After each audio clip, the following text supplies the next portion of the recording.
ইন্টারভিউর জন্য you can take new, আপনি যদি নতুন এভিডেন্স যান ইন্টারভিউতে আপনি নিতে পারেন, কিন্তু আপনার অলরেডি যদি ফর্মগুলো সাবমিট করা আছে, you don't have to do anything. Under 21 এর টেস্টটা দিয়েছিলাম, ওইটা উইন করছি, এবং I360 যে ফাইলটা আছে ওইটাও উইন করছি। এখন আপাতত আমার I485 যেটা ওইটা এখনো অ্যাপ্লাই করতে পারি নাই। আমরা এখন ভয় পাচ্ছি যে নক করতে ওদেরকে, যে একবার ভুল বলার কারণে ফিঙ্গারপ্রিন্ট চলে আসছে গ্রিন বদলে, এখন যদি আবার নক করি কোনো প্রবলেম হয় কিনা। কোনো ইন্টারভিউ আপনার যখন হবে বা আপনি যেখানেই আপনি USCIS এ যাবে ফিঙ্গারপ্রিন্ট দিতে, ওদের একবার জিজ্ঞেস করুন কি আমার একটা কমিউনিকেশনের ভুল হয়েছে অফিসারের সাথে, আমি ওটাকে রেকটিফাই করতে চাই। Mr. J.M. Bhuiya, Assalamu alaikum. Do I have to provide DS-260 confirmation page for IR1 visa for spouse during interview at Dhaka Embassy, or how do I get it? My lawyer did not provide it to me. He is now saying I don't need it for the interview.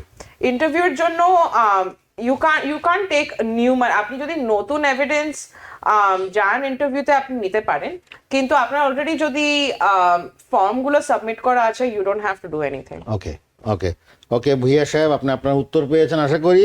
Ahmed মুনা, আমি B1 visa নিয়ে October মাসে এসেছি, এখনো কোনো case করিনি। আমি কেসে কাজ করছি, আমার করণীয় কি?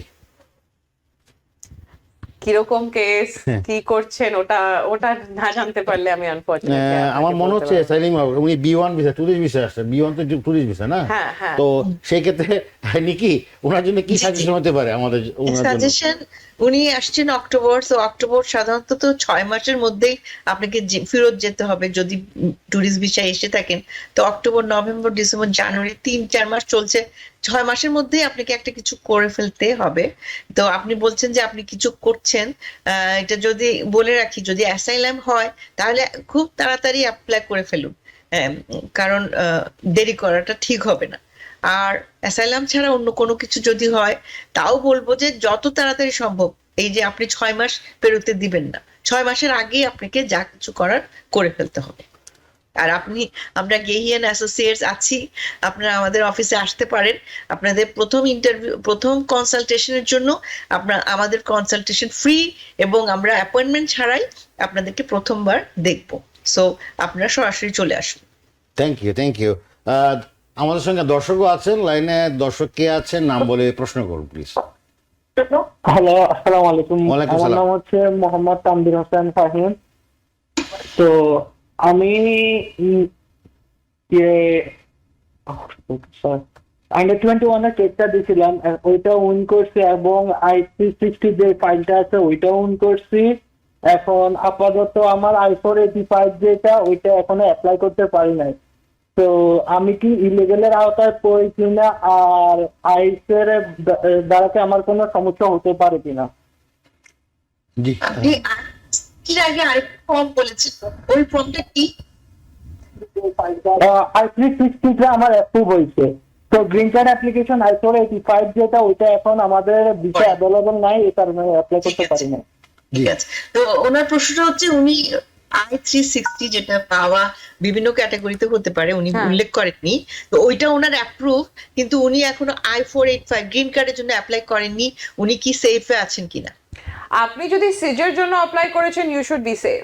আপনি যদি স্পেশাল ইমিগ্রেন্ট, আপনি বললেন, আমার মনে হয় আমি শুনলাম কি আন্ডার 21, কিন্তু হয়তো উনি বলেছেন I360 অ্যাপ্রুভড। হ্যাঁ, but I360 can be for a lot of things, বাবা, সেজ। তো ওনারা আমার মনে হয় মেনশন করলো কি আমি আন্ডার 21 আর 360 অ্যাপ্লাই করেছি, তার মানে দ্যাট ইজ টেলিং মি আপনি সিজের জন্য অ্যাপ্লাই করেছেন, স্পেশাল ইমিগ্রেন্ট জুভেনাইল। আপনি সেফ আপনার থাকার উচিত, বাট প্লিজ তাড়াতাড়ি আপনি 485টা ফাইল করে দিন। হ্যালো, আসসালামু আলাইকুম। আমি মিশিগান থেকে হাসান বলছিলাম। মিশিগান থেকে হাসান। জি, আমি US সিটিজেন, কিন্তু আমার মা বাবাকে আমার খালা অ্যাপ্লাই করে। তো খালা অ্যাপ্লাই করায় সেই এয়ারপোর্ট ভিসাতে ওনারা আমেরিকাতে এসেছেন 4 মাস আগে।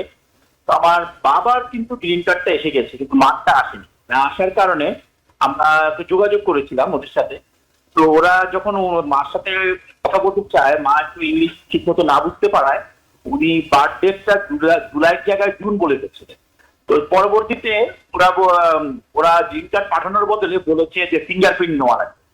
তো আমরা ফিঙ্গারপ্রিন্টের অ্যাপয়েন্টমেন্টে যখন যাই, যে কোনো কারণে হোক অফিসটা বন্ধ ছিল, তো ওরা বলেছে যে ওরা আবার মেইলে পাঠাবে আমাদের নতুন কবে ফিঙ্গারপ্রিন্টের ডেটটা হবে।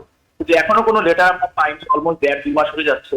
আমরা এখন ভয় পাচ্ছি যে নক করতে ওদেরকে, যে একবার ভুল বলার কারণে ফিঙ্গারপ্রিন্ট চলে আসছে গ্রিন কার্ডের বদলে, এখন যদি আবার নক করে কোনো প্রবলেম হয় কিনা, আপনারা যদি একটু উপদেশ নিতেন, ধন্যবাদ। ঠিক আছে, অ্যাটর্নি উনি সিটিজেন, কিন্তু ওনার মা এসেছেন, ওনার খালা মানে মায়ের বোন অ্যাপ্লাই করেছিলেন, F4 ক্যাটাগরিতে এসেছেন 4 মাস আগে। মা অলরেডি গ্রিন কার্ড পেয়ে গেছেন, কিন্তু বাবার এখনো গ্রিন কার্ড আসেনি। সেই হিসাবে ওনারা বোধহয় ফোন করেছিলেন, এবং সেখানে মা যেহেতু ইংলিশ বলতে একটু অসুবিধা, বাবার ডেট অফ বার্থটা একটু ভুল বলেছেন। সেই হিসাবে ওনারা বাবা একটা আবার ফিঙ্গারপ্রিন্টের ডেট পেয়েছেন। ফিঙ্গারপ্রিন্টে গিয়ে ওনারা দেখতে পান যে ওদের অফিস বন্ধ ছিল।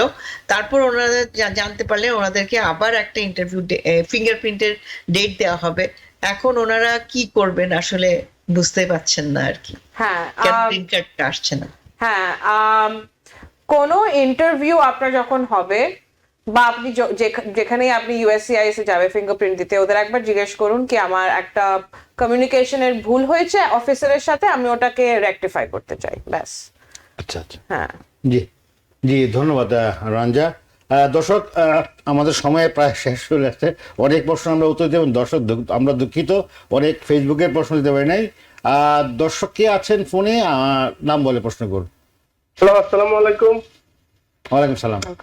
আমি কাফাইতুল্লাহ রিয়াদ বলতেছি, বাফলো থেকে। জি ভাইয়া, আমার প্রশ্ন হচ্ছে ভাই, আমি 2022 সালে মার্চ 14 তারিখে আসলাম উইন করছি, বুঝছেন? উইন করার পরে আমি 1 বছর ওয়েট করার পরে আমি গ্রিন কার্ড জন্য অ্যাপ্লিকেশন করছি। এখন আমার গ্রিন কার্ড ধরেন প্রসেসিং টাইম দেখেছিল আমারে 2025 সালের জানুয়ারি 1 উইক, অলমোস্ট 650 ডে হয়ে গেছে, বুঝছেন? এখনো আমার গ্রিন কার্ডটা আসতেছে না। ওকে, এই প্রশ্নটা আমি বুঝতে পেরেছি। বুঝতে পারছেন না? বুঝতে পেরেছি, 2022 আর হ্যাঁ, অ্যাসাইলাম ওনার 2020 অ্যাপ্রুভ হয়েছে, হ্যাঁ। and he applied for the green card and it was supposed to be, এটা 2025 সালে জানুয়ারিতে আসার কথা ছিল, এই ধরনের কিছু হ্যাঁ। একটা। তো উনি এটা কি করতে পারে উনি? স্যার আপনি ধৈর্য রাখুন এখন একটু, মানে এটা ওয়েট করতে হবে, আর কিছু এখন করার নেই, টাইমটাই এরকম এখন, তো আপনি ধৈর্য রাখুন।